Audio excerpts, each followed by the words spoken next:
Computer के chapter 2 computer के अंग का ये सेकंड वीडियो है। यहाँ हम स्टार्ट करेंगे आउटपुट उपकरण से। देखिए, आउटपुट उपकरण या आउटपुट डिवाइस किसे कहते हैं। आउटपुट डिवाइस या आउटपुट उपकरण, इसका उपयोग कंप्यूटर के द्वारा किए गए कार्य प्रोसेसिंग का परिणाम आउटपुट दिखाने के लिए होता है। ठीक है, एक लाइन में आप ये भी बोल सकते हैं, वो उपकरण जो हमें आउटपुट दिखाए उसे हम आउटपुट उपकरण कहते हैं। उदाहरण देखिए, मॉनिटर, ये टीवी जैसा दिखने वाला उपकरण को हम मॉनिटर बोलते हैं। इसका उपयोग टाइप या चित्रांकित किए गए सूचना को दर्शाने के लिए होता है। हेडफोन, इसका उपयोग आवाज ऑडियो सुनने के लिए होता है। प्रोजेक्टर, इसका उपयोग कंप्यूटर स्क्रीन पर दिखने वाले आउटपुट को बड़े स्क्रीन या दीवार पर दिखाने के लिए होता है। आप लोग अपने स्मार्ट क्लास में ये देखे होंगे प्रोजेक्टर। अब है स्पीकर, इसका उपयोग कंप्यूटर से निकलने वाली आवाज को सुनने के लिए होता है। प्रिंटर, इसका उपयोग कंप्यूटर में संचित की गई सूचना को कागज पर छापने प्रिंट के लिए होता है। प्लॉटर, इसका उपयोग बड़े ग्राफिकल चित्रों को छापने प्रिंट के लिए होता है। अब देखिए, तीसरा भाग है सिस्टम यूनिट। बहुत सारे उपकरणों के समूह को सिस्टम इकाई, सिस्टम यूनिट कहते हैं, जैसे motherboard, sound card, display card, memory, SMPS, CPU इत्यादि। अब देखिए, सेंट्रल प्रोसेसिंग यूनिट किसे कहते हैं। इसे सीपीयू भी कहते हैं। यह कंप्यूटर का एक अत्यंत महत्वपूर्ण अंग है जो इनपुट इकाई के द्वारा इनपुट किए गए डेटा और निर्देशों को प्रोसेस करके सूचना में परिवर्तित करता है। सीपीयू को प्रोसेसर भी कहा जाता है। ठीक है, सीपीयू का फुल फॉर्म होगा सेंट्रल प्रोसेसिंग यूनिट। इसको ब्रेन ऑफ कंप्यूटर, कंप्यूटर का मस्तिष्क भी कहते हैं और इसे प्रोसेसर भी कहते हैं। अब देखिए, कंप्यूटर के दो भाग होते हैं, ये हम लोग पीछे पढ़े हैं, यहाँ फिर पढ़ रहे हैं इस चैप्टर में। एएलयू, अर्थमेटिक लॉजिक यूनिट, यह सभी प्रकार के गणितीय गणना एवं तर्कीय निर्णय करता है।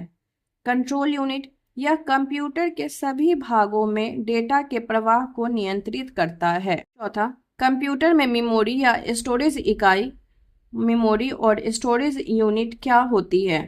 कंप्यूटर का वह भाग जिसमें सूचना संचित होती है उसे मेमोरी या स्टोरेज इकाई, मेमोरी और स्टोरेज यूनिट कहते हैं। कंप्यूटर के कुछ प्रमुख मेमोरी इस प्रकार हैं। रैम, इसका पूरा नाम रैंडम एक्सेस मेमोरी है। इसमें हम सूचना संचित भी कर सकते हैं एवं इसमें संचित की गई सूचना को पढ़ भी सकते हैं। यह कंप्यूटर की आंतरिक मेमोरी, इंटरनल मेमोरी है। यह एक अस्थायी स्टोरेज है, अर्थात कंप्यूटर बंद होते ही इसमें लिखी सूचना मिट जाती है। ये आपको फोटो देखिए, यहाँ पे दिख रहा है, यही रैम है। ये है रोम, रैंडम, इसका पूरा नाम रीड ओनली मेमोरी है। यह कंप्यूटर की आंतरिक मेमोरी, इंटरनल मेमोरी है। यह एक अस्थायी स्टोरेज है तथा कंप्यूटर बंद होने के बाद भी इसमें लिखी सूचना नहीं मिटती है। रोम में हम सूचना नहीं लिख सकते हैं। दोनों में अंतर क्या है। रैम में अगर कंप्यूटर बंद हो जाए तो हमारी सूचना मिट जाती है, अस्थायी मेमोरी है, और जो रोम है ये अस्थायी मेमोरी है, कंप्यूटर बंद होने के बाद भी सूचना नहीं मिटती है। उसमें हम सूचना लिख भी सकते हैं और पढ़ भी सकते हैं, पर रोम में हम सूचना नहीं लिख सकते हैं। दोनों हमारा आंतरिक मेमोरी है। अब देखिए, स्टोरेज यंत्र, स्टोरेज डिवाइस। बच्चों, आपने पढ़ा है कि रैम में सूचना सिर्फ तभी तक संचित रहती है जब तक कंप्यूटर बंद नहीं हो जाता।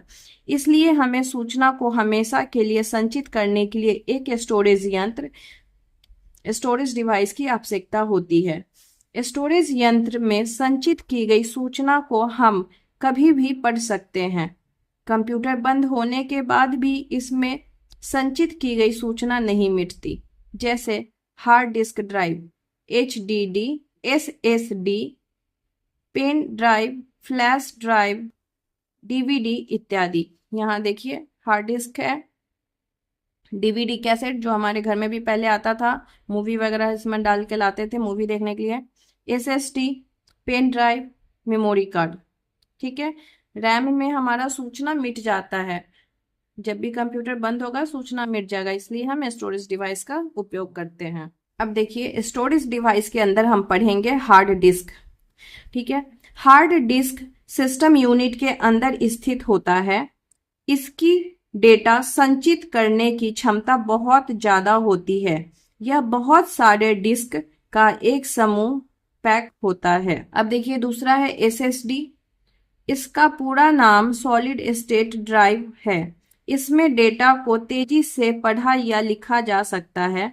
यह हार्ड डिस्क की अपेक्षा हल्का एवं छोटे आकार का होता है। डिजिटल वर्सेटाइल डिस्क, डीवीडी का फुल फॉर्म होगा डिजिटल वर्सेटाइल डिस्क। डीवीडी एक चमकदार वृत्त के आकार का डिस्क होता है। यह उच्च गुणवत्ता वाला वीडियो, ऑडियो, पिक्चर, चित्र एवं टेक्स्ट डेटा को संचित कर सकता है। डीवीडी को चलाने के लिए डीवीडी ड्राइव की आवश्यकता होती है। अब देखिए पेन ड्राइव या फ्लैश ड्राइव। यह बहुत छोटे आकार का होता है। इसमें बहुत अधिक डेटा संचित की जा सकती है। इसमें संचित किए गए डेटा को पढ़ने या संचित करने के लिए इसको कंप्यूटर के यूएसबी पोर्ट में डालते हैं। सॉफ्टवेयर एवं इसके प्रकार।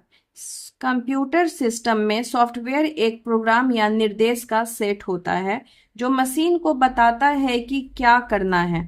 दूसरों शब्दों में कहें तो सॉफ्टवेयर एक कंप्यूटर प्रोग्राम है जो उपयोगकर्ता के आदेशों को पूरा करने के लिए कंप्यूटर को निर्देश देता है। उदाहरण के लिए Microsoft Word, Excel, PowerPoint इत्यादि। सॉफ्टवेयर को हम ना छू सकते हैं और ना ही महसूस कर सकते हैं। ठीक है, सॉफ्टवेयर के बारे में पहले ही मैं बताई थी स्टार्टिंग में कि सॉफ्टवेयर हमारा जैसे व्हाट्सअप हो गया, फेसबुक हो गया, इंस्टाग्राम हो गया, गूगल हो गया, आपका पबजी का होता है जो आप डाउनलोड करते हो प्ले स्टोर से, जो भी डाउनलोड करते हो सारा सॉफ्टवेयर है। लूडो किंग एक सॉफ्टवेयर है। अब चलिए आगे। यह दो प्रकार के होते हैं सॉफ्टवेयर, दो प्रकार के होते हैं, सिस्टम सॉफ्टवेयर, एप्लीकेशन सॉफ्टवेयर। अब देखिए सिस्टम सॉफ्टवेयर, यह एक प्रकार का सॉफ्टवेयर है जो कंप्यूटर हार्डवेयर और अन्य सॉफ्टवेयर को चलाता है और इसके संसाधनों रिसोर्सेज को नियंत्रित करता है। इसमें मेमोरी, प्रोसेसर और अन्य उपकरण शामिल हैं। सिस्टम सॉफ्टवेयर कंप्यूटर पर एप्लीकेशन सॉफ्टवेयर के निष्पादन के लिए एक प्लेटफॉर्म प्रदान करता है। जैसे उदाहरण के लिए MS Windows operating system, Ubuntu operating system इत्यादि। एप्लीकेशन सॉफ्टवेयर वैसे कंप्यूटर प्रोग्राम जो किसी विशेष कार्य के लिए बने होते हैं, जैसे चित्र बनाना, टाइप करना, रिजल्ट बनाना इत्यादि, उन्हें एप्लीकेशन सॉफ्टवेयर कहते हैं। जैसे MS paint, MS Word, MS Excel इत्यादि।